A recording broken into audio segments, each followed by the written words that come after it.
When love's really doesn't lie, cheat, pretend, hard to make you feel unwanted. If I could you give you one thing in love, I would you give ability to see you safe.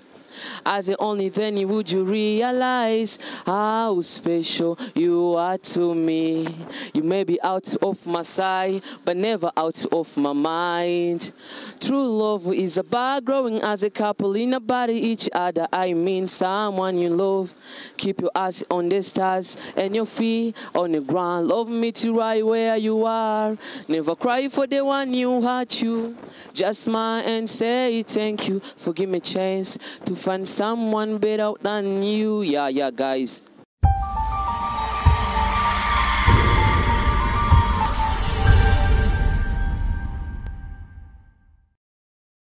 One two, it's your boy Guillain Biscuit kamara ngine tena nyuma yaka grip gari kangize 4 okay nagarutse obugira kandi hama televiziyo yindi nyene Amayagwa TV Amayagwa TV ndagusaba yuko wewe mukunzi Amayagwa TV yuko utarabikora bimwe nagusaba yuko wabikora oje kubikora nawe sukundi nugugira support cyangwa subscribe bivana n'urime utahura amana comment na share nyinshi cyane kugira ngo tubandanye tubahereza ibintu byatari today rero murabona yuko nimetembelea beje vipi bro safi uko fresh yeah I'm fine panja sauti bro nikusikie sana yes I'm fine you are fine okay bro ndashaka kumenya amazina yo kuri ninde nje banyita Lwata Pacific ama izindi bamenyereye mu quartier banyita Sedorphe.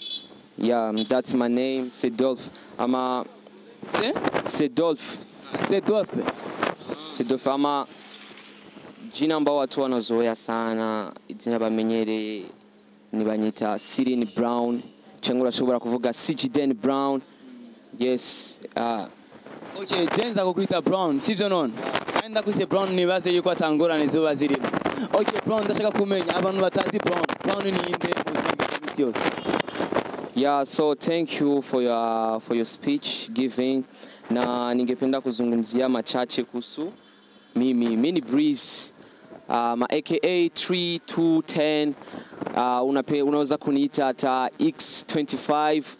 So mimi ni mwandishi wa muziki, napenda muziki sana na I wish to be a good one. I wish to be the first one. So napambana jinsi ilivyo ili nipate uwezo wa kufanya muziki wangu ukawa mzuri sana. Afu another things I'm an Africa. Mimi ni mtu hapa Africa but siwezi kazungumzia sana kiasili na kiundani kuhusiana na kabila yangu. Labda next day.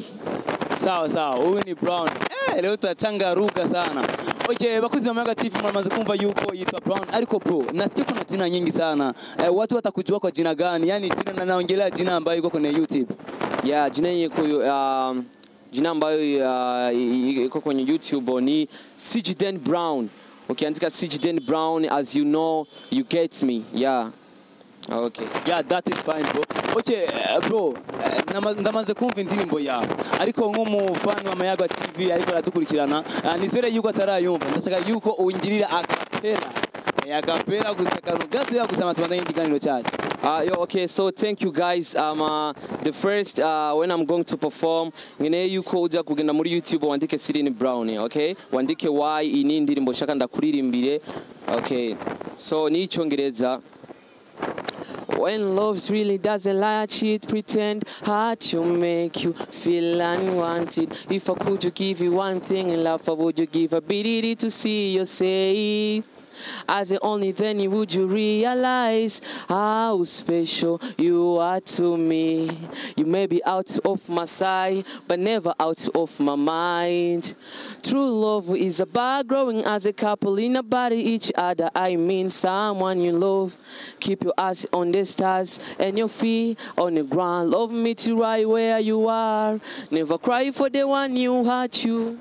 Just smile and say thank you. Forgive me a chance to find someone better than you. Yeah, guys.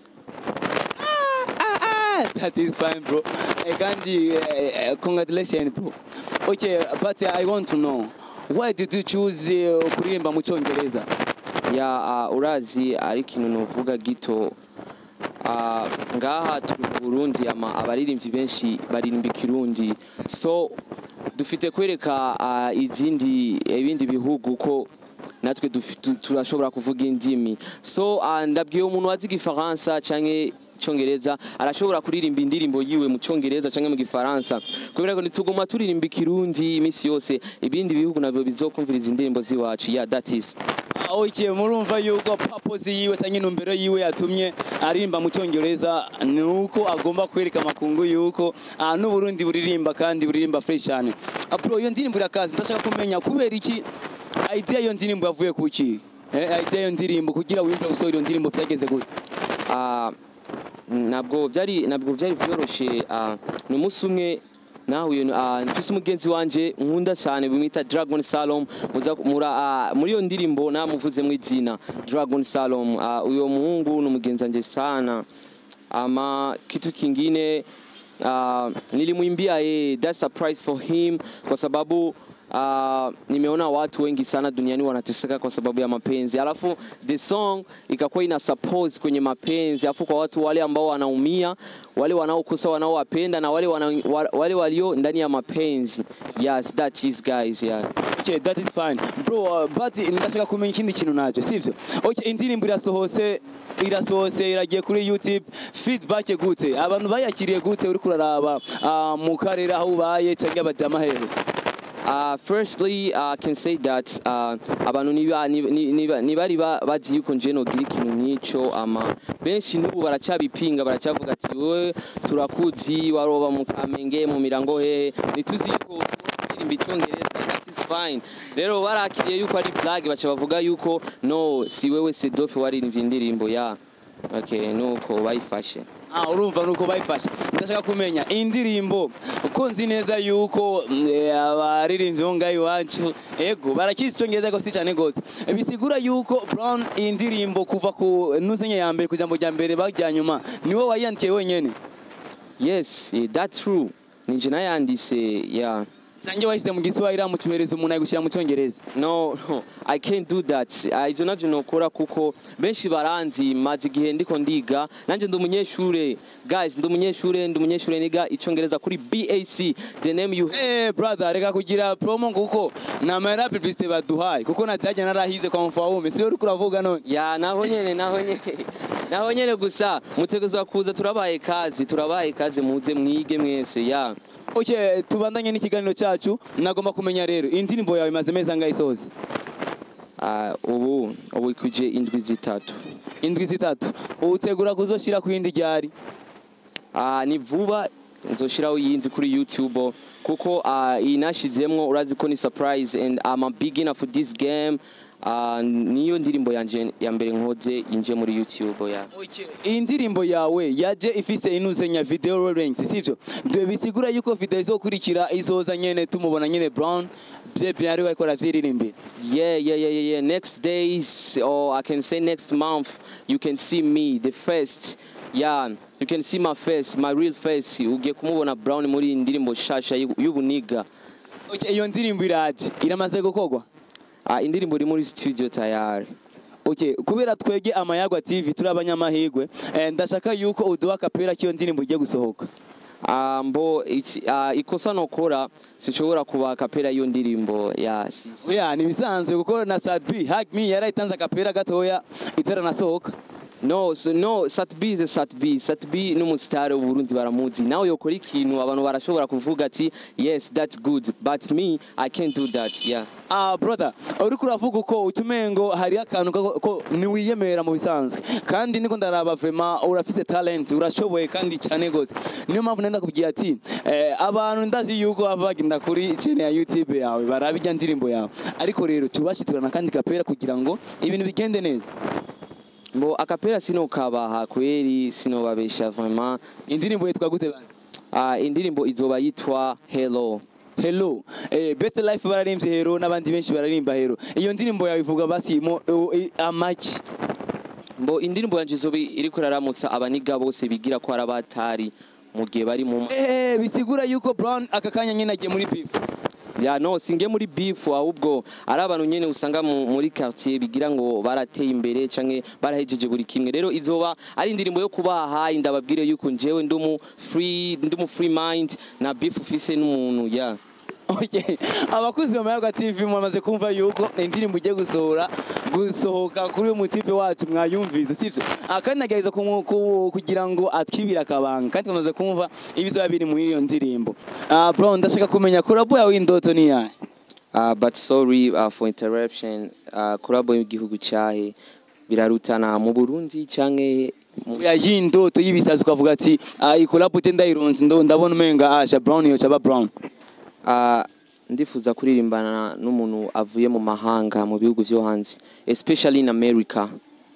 Bisigura yuko nga muri Afrika no nga mu Burundi yo nani bishobisho ufite bo mu Burundi ndashobora kwifuza collab but reka dufatire kukuntu wambajije collab wifuza mu buzima wo tuvuga ati nje mbambaye brown no kuririmbana n'umuntu avuye hanze nyene but I can do a collab here n'umusani wari wo wose gusa sio collab noba nkene sana nova ko yongira ko ndi brown no ego nivyo nshaka kumenya aha mu Burundi mubona yuko umusonye collab ko kwishima ninde niyo collab y'indoto nyene nga mu Burundi ariko ikintu novuga vraiment nje ndamukunda Double J uburyo usenya Double J kumva neza yuko umutima wawe uruhuse Double J no kumva ko meze neza kuko aririmba amasonga meze bien ndayakunda ya Okay murumva neza yuko Brown we bavuga ati Double J aramwemera sana kandi barimbanye yo kwishima Brown ndashaka kumenya rero sivyo tugiye mu gice cya kabiri Brown hari umubanyi wacu umukozi wiwe umuzamu yarararota umuplatro yo yafuwe sivyo bucya cyaramubwira ati boss ntuzenya narenda rota wafuye amamu boss acarirukana wa mukozi wo kubwawe baza ko yamwirukaniye iki